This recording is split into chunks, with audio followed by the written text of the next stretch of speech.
Ladies and gentlemen, it's party time now at Snetterton.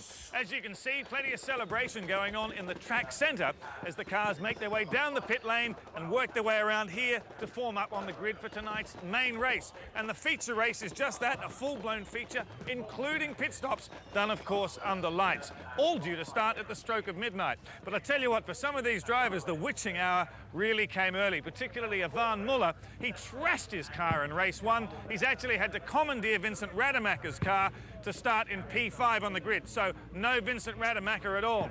Also, the Honda boys, they've been working flat out trying to fix James Thompson's car, and also in Ford, they haven't been partying either, because Alain Menu's car was badly damaged. The good news is they've literally just done the job. Now, I reckon Jason Plato is a man to watch. Remember, he was blisteringly fast in race one, great starter in all the starts, even the restarts. So I really think he's going to be all right as long as he can get around this richest corner properly. Now, remember, these guys had no luck doing that when it was daylight. Now it's going to be pitch dark. And on top of that, it's starting to spit with rain.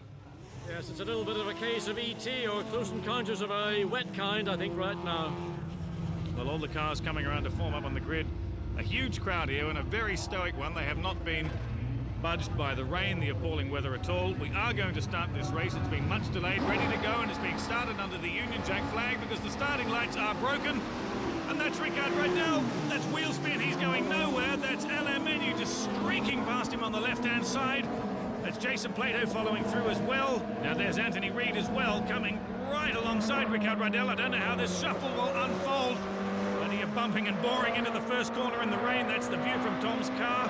That's James Thompson on the left of us, and it's Ivan Muller in a Vauxhall on the right. Side by side. Oh, I can't look. Everybody seems to have recovered. All cars running wide, all off the track. They've got through Sear Corner. This is the drag down the back straight. I can't see a thing. Don't know about you. Well, that's pretty poor vision. Look at that. Isn't that unbelievable? The combination of rain, light. It's all very arty. Really takes your breath away. Christensen now in behind James Thompson.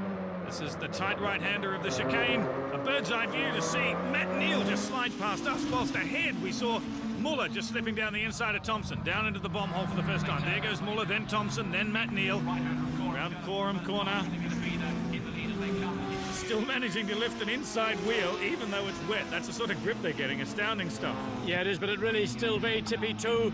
The first race in the rain this evening. A lot of rubber and oil on the track, and just very carefully for the first lap. Very difficult to find your way. Muller seemed to get out of that Russell complex there very well and pull up a little bit of a gap on Thompson going up the straight. There they are, bathed in light, then disappear off into the night. Menu, Plato, and then Reid. Riedel in fourth place, Muller in fifth, and Thompson. We've been watching that battle. Absolute darkness around the back of the circuit here.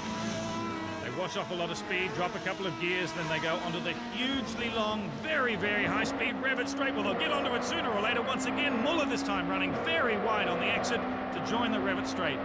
And all the spray we saw there with the first lap, now the second lap down the straight. The spray's just going up, but there's no wind to blow the spray away. It just falls from where it was actually blowing up in the first place.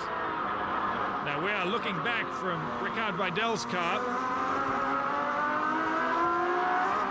It's not much clearer, is it? But I can tell you that that is Ivan Muller, who was actually driving Vincent Rademacher's Vauxhall.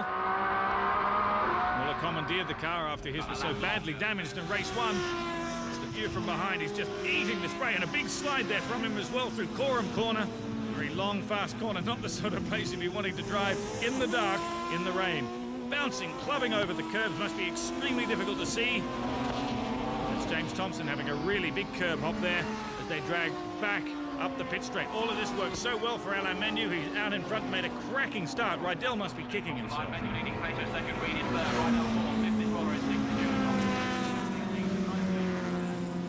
While Menu increased his lead on the rest of the field.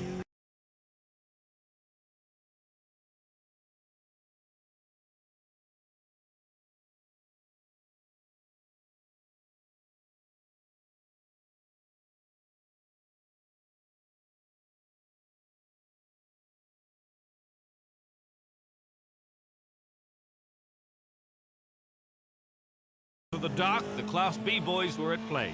Mark Lemmer being turned around at Russell Corner. With the rain eventually stopping and the track drying, the only question on the minds of the crew was, could Jason Plato catch and overtake Alain Menu on the last lap for the race victory?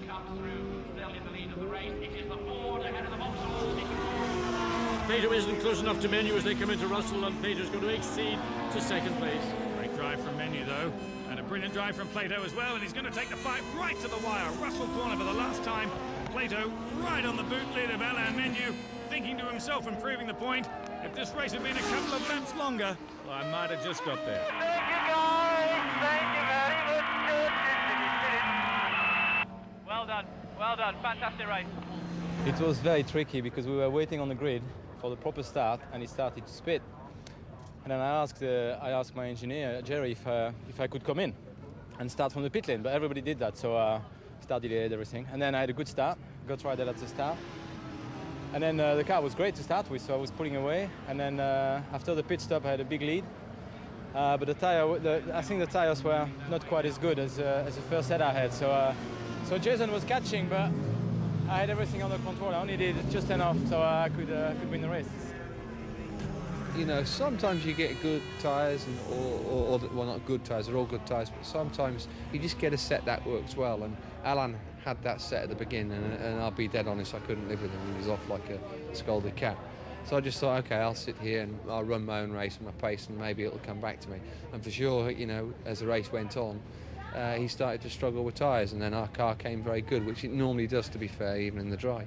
So yeah, I reckon, you know, another couple of laps, he'll probably disagree, but another couple of laps, I think I might have had him. But you know, winning the second is a great weekend. Yeah, good weekend indeed. Nicely done, mate. Did not hurt his championship hopes either, moving Jason Plato right behind his teammate Ivan Muller in the point standings. That man Menu still leading though, Rydell and then Reed. A top three lockout for Ford. Ivan Muller, as I said, in fourth, and Jason Plato breathing down his neck in fifth position. After the